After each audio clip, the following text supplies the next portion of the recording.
Hi ladies, this channel is for first, second, or third time moms.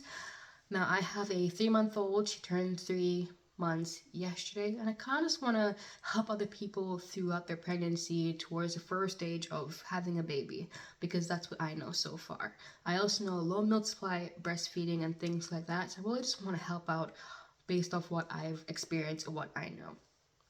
So, first things first, I'm going to talk about my birth story. That'll be the first video. And the second one I think will be milk supply. So, first, I guess my birth story starts when I was 39 weeks. Because I had lost my mucus plug and I was convinced as a first time mom that this was it. I'm gonna have my baby. I was all excited. I got ramped up. I was telling everybody, yeah, I love my baby. No, no. You start going down this Googling cycle of like, this is the first sign of labor, this is the third sign of labor, and I was like, yay, I'm getting there. I wasn't, but I wanted to believe it. I truly did. So I started convincing myself and others around me that I was about to go into labor anytime now. And after I lost mucus plug, it continued going like that for about a week. I went got checked by my doctor. I was 1 centimeter and 50% effaced. So to me, this was all good signs that I was about to go into labor this week and that I was finally done carrying this baby. Because yes, I enjoyed pregnancy, but 39 weeks of carrying a soul after having a car accident and wrecking my back, I was very tired. I just wanted to meet my little girl or boy because I didn't know what it was at that point. I was super excited and I wanted to have my baby. So I reached 40 weeks. I look at my doctor and I ask him if I can get induced. I was told no, not until I'm 41 weeks, because that's when you can opt for a social induction, which is when you physically choose to be induced, not when you need to be induced, which kind of puts you at the bottom of the food chain on the wait list, but I wanted my baby. So after I talked to my doctor and we kind of figured things out and how we would do it, I was called in about a week later by the hospital at 41 weeks and 3 days to get induced. So they gave me my options, which was where they go up and they physically break the membranes with a stick, if I remember correctly. I didn't want that one. I wanted the balloon pump, which is basically where they insert this. It almost looks like a mandarin. They insert it into the cervix, and it slowly starts to open up and kind of force things to go along. And then you go home for about 24 hours, and you come back, unless labor kicks in between, which sometimes it can. Did not for me. So I went back 24 hours later, and then I was giving the hormone drug to help force labor along, which is the happy drug. Forget the name, I'm sorry. But after that, I was at 4 centimeters and 50% effaced. So I had only gone up 3 centimeters this whole time. So I sat in the hospital for about 15 hours with my husband. We were having fun, we were playing games. I was told to get the epidural because the hormone they gave me was going to speed up everything and make it way harsher than if it was natural birth. So I got the epidural, and it was the best thing I have ever done, next to having my girl and getting married, of course, because I didn't even know I was having contractions for about 5-6 hours. I didn't know what was happening. I was just sitting here playing games, talking to my husband. My nurse would be like, "Oh, do you feel a contraction?" What contraction? I didn't know what was happening. I was having so much fun. And then an hour before my daughter was born, I kind of started to feel them again because it started to get faster and stronger. So I was letting them know that I was starting to feel it, and they said, okay, cool. And then it got really bad very quickly. I mean, in about 15 minutes, it was like I didn't even have the epidural again. I was just writhing in pain. My doctor comes in, and she ups the epidural after she checks me, and I'm still at the 4 centimeters. An hour goes by, she comes back and I'm still in pain, so she checks me again, and I was 10 centimeters dilated, 50% effaced in an hour. So she goes, yeah, that's why you're in pain. Your daughter is ready to come. And we didn't know if it was a girl or boy yet, but she said I was ready to have my baby. So after all of this, I'm all excited, I'm happy, and then 50 people just come in because when they try to do the test push, which is where they ask you to push the baby for a few minutes and see if there's anything wrong, her heart rate went down. We didn't know what was happening at the time. So what they did was they had in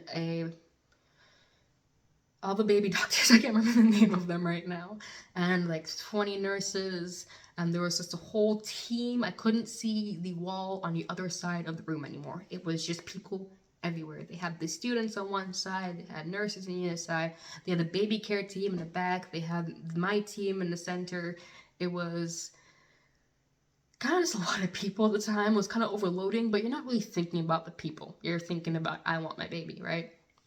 So after about 10 minutes, they're like, okay, let's get ready for this. You're gonna push out your daughter. And I really loved my doctor because she was kind of sitting down, kind of treating me like, not necessarily her kid, but like she took me underneath her wing. She was there rubbing my back and letting me know everything's gonna be okay, that I was going to go through a lot of pain, but when I was done, I was gonna get my girl, and that's what I really needed to hear at the time. Because yes, I know that, but it's nice to have a little bit of reassurance, right? So my husband was beside me, and he was excited and ready, and I was excited and ready. So I think my birthing process took maybe 10 minutes in total, because I pushed two more times and her heart rate kept going down. So what the doctors did was call in the baby specialist, and she used suction and pulled my baby out of me. I think the best moment of my birth was when the doctor looked at me and goes, grab your baby. And I looked at her, and I'm not kidding, I said, what? She goes, grab your baby. And I grabbed my little girl by the shoulders and pull her out, and I'm like, I have a girl. Yeah. It was the best feeling ever. I just remember looking at her like, what is this alien being I made? It was awesome. I loved it. My husband was already crying, and I was looking at her like, this is the best moment of my life. I have this picture where we put her on my chest, and I'm just there crying like crazy, and it's just the best thing ever. The funny thing is, though, that in this whole time, right before she was born, you could physically hear it happen. I had a 4th-degree tear. They had a doctor and a trainee stitching me up. I didn't know the trainee was actually the one stitching me up. I thought it was a doctor because I didn't know anything about this. I knew that it took them 45 minutes in total to finish stitching me up, and later on they tell me, oh, you tore both sphincters, but you'll be fine.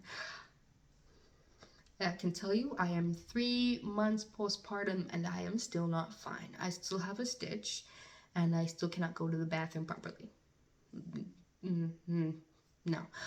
But through all of this, everybody says that my birth was traumatic, but I had so much fun that it doesn't feel traumatic. I think everything afterwards is the having issues in the bathroom, and sometimes I couldn't pick her up for about a month or two after I had her. I had issues picking her up every once in a while where the stitches would get sore and I just couldn't sit up or anything. But I had so much fun, and I didn't really care. So my husband, he was kind of worried too, but it kind of worked out at the end. I mean, yes, I had a 4th-degree tear, and my birth was kind of traumatic, and I know that, but to me, it doesn't feel like it. To me, it was just one of the best moments of my life. Not only because I met my little girl, but I had so much fun, is the crazy part, through all of this. And I remember his family came in. His dad happened to be walking around the hospital because he knew I was there, and I loved it because he gets to meet his grandbaby, and it was just so much fun, and everything kind of it was awesome. To put it frankly, it was just awesome. So I had my baby girl, and she wouldn't latch. She had to get underneath her tongue cut, so breastfeeding was a problem for the first month of her life, and I'll feed into that in another video. But other than that, she was perfectly healthy. She was adorable, eyes open, just super cute and super smart. She was already lifting up her head at birth, and I remember after I held her for about 5 minutes, I gave her to her dad, and her dad was sitting there crying as well, and it was just a really awesome experience. The trouble started when I went home. I didn't have PPD until about 3 months after I had my girl, about 1 month after I had my girl.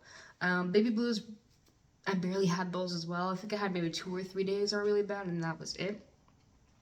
The main problem I had was the stitches, because going to the bathroom was now extra work, and breastfeeding her was extra work because I had to pump everything first, and everything kind of just was overwhelming because I'm a new first time mom, and I have to deal with these stitches that I had no clue about. Because they tell you just spray the bottle up and you'll be fine, but they didn't really explain to me that this was something that's going to be there for 3 months. Because I was told 6 weeks and it's still there.